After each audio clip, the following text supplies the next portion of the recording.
remember where we were 25 years ago when the news broke of Diana, Princess of Wales's death. Yes, the tragedy quickly became the subject of wild conspiracy theories and half-truths, which were shared for years to come. Our next guest, Lord Stevens, led the inquiry into the conspiracy surrounding Diana's death, and now he's taken part in a new Channel 4 series investigating Diana, Death in Paris. Goodness me, and ahead of the documentary airing this Sunday night, Lord Stevens joins us now. Good morning to you. Good morning. Now, I mean, so let's take it all the way back to January 2004. You were approached to investigate the biggest case in the world. How does that feel? Well, it came as a bit of a shock because I was still Commissioner of the Metropolitan Police and heading that. So I remember it vividly that morning. We were having a conference down at Kingston Hill and the message came through that they wanted the Metropolitan Police to investigate the crash and the allegations made by Mr. Fayed. I didn't realise at that time, and I had to take some real thought about this, that he particularly wanted me to do it personally because of what I'd been doing in Northern Ireland in relation to the conspiracy theories. Well, there was collusion between the paramilitaries and the security forces. And he absolutely demanded I did it. So conspiracy theories are just that, conspiracy theories. Where do you start to investigate? Because some of them were so wild. And, you know, aliens had done it. I mean, where do you start? And do you really have to investigate every single one? Well, remembering the Brigade Criminale in Paris had 2 years investigating this, and then they handed that all over to me. What we did, we broke down every single allegation to 104 allegations and investigated every single one. Unless we did that, we weren't going to get at the bottom of this. And the allegations were very serious. It was basically that Prince Phillip, the Queen's husband, had conspired together with MI5 and 6 to murder, at that stage, the most popular woman in the world. Very, very serious allegations indeed. So I suppose there's no room for error, is there? There's no room for mistake. You have to investigate all of them in depth. You're absolutely right. And this goes back to a favourite old saying I had about 35 years ago outside the headquarters of the RUC, is to go where the evidence takes you. Right. Do not get involved in speculation. Don't make any conclusions whatsoever unless you have the evidence to deal with that. And that's the only way you can proceed. And don't get pulled one way or the other. You know, in some inquiry like that, there are going to be people who are quite glad you're doing what you're doing. But when the conclusions come out, you know you're not going to please everybody. Well, like you say, don't go one way or the other. I think it says, so it says here, 85% of the public didn't believe Diana's death was an accident. When it is a figure like that, does that add pressure to the case? Well, I think the pressure was from the press. There was massive interest in that. There still is around the world. I mean, I've been doing lots of interviews with American press, for instance, in the last week. Yes, it does add pressure, but the bottom line is keep to the middle of it, keep independent, go one way or the other, and, as I said, go where the evidence takes you.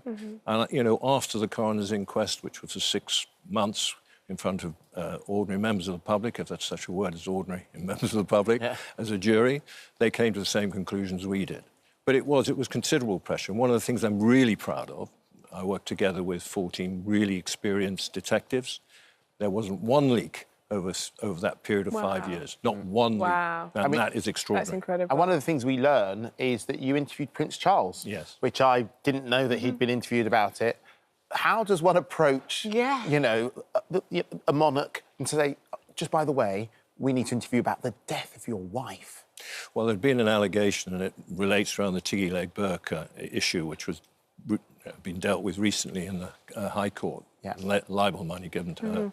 So we got in touch and I said, His Royal Highness has got to be interviewed by us, and I'm sure they understand that. So I went along with Dave Douglas, the Detective Chief Superintendent, to interview him. We were there about an hour and a half, took a written statement from him. He was very cooperative, and we just did what we had to do, and that was our duty, to do it. Otherwise, we wouldn't be coming up with the conclusions with absolute certainty that we did. And when you do get to that point and you do come up with the conclusions that you did conclude that Princess Diana's death was an accident, what was the reaction like at that point from the public, from the media? How did that look? Well, we knew we were going after the report into the coroner's inquest, but I think the most disappointing thing was I'd seen Mr Al Fayed once a month at least. He was a grieving parent, he'd lost his son, And we had great relationships over that 3 years. Unfortunately, as soon as the conclusions were that there wasn't any conspiracy, he refused to see me. He refused to read the report, which I was going to hand in. And at the coroner's inquest, at the opening of that in the High Court, I actually asked for an apology, not just for myself, but those members of the team who work extremely hard. I'm still waiting for that apology to come. Wow, wow. Do you think the programme will satisfy everybody who's, you know, again, until we talked about it, you know, yesterday in our meeting, I thought, oh, gosh, yeah, do you remember all the things people were saying? Well, you revisit it. Yeah, you go through it all yourself. It's not gone. No, it's not gone. Like, it kind of will never go because it was such a dramatic event in our lives. Do you think the programme puts it to bed? Well, I think it won't go. I think it's like JFK's assassination. It's related to the Warren Commission. The difference with this one was everything we did was actually taken to the coroner's court. I was cross-examined in the witness box. The officers who worked with me did as a team and other things.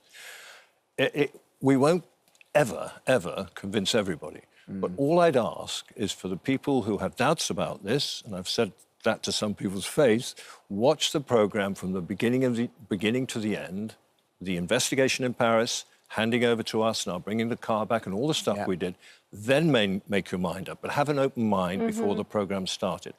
And the reason we've done this with the French authorities is actually to put one or two things to bed. It's never been done before in this way, and that's why we're doing it. And you're going to say, aren't you? Yeah, because God's access, which is you get to see whatever you want from MI5, MI6, wherever. You got that access. Yes, I did. I went with two other people. We spent over a week in MI5 and 6. We were given access to all of their files, and I know how they operate, so I knew that I was looking at all the files. There was nothing there in relation to Diana. We did exactly the same thing, backtracking into the security services, CIA in America, and some of their secret ways of listening to things. And there was no sign there of anything to do with the conspiracy with Princess Diana. We did see some other files, which I can't ever talk about. That's a book in waiting, isn't it? Or another Channel 4 show. Chomping at the bit. Wow. Which I will take with me to my grave, which we had to look through indeed. And that was unique. It's never been done before. Maybe it'll never be done again. Goodness me. Now, I mean, we mentioned earlier on that you've actually never spoken publicly about this. And I suppose for you now just feels the right time. What are you hoping that the outcome will be when this documentary airs on Sunday night? Well, it's transparency, that people understand what we did, why we did it, what the conclusions were, maybe come to the same conclusions that the jury did after 6 months at the coroner's court.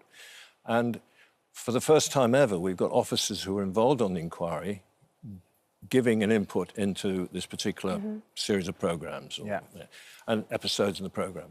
And I just hope that at the end of the day, people will understand that we did a really good job, very hard work, under immense pressures.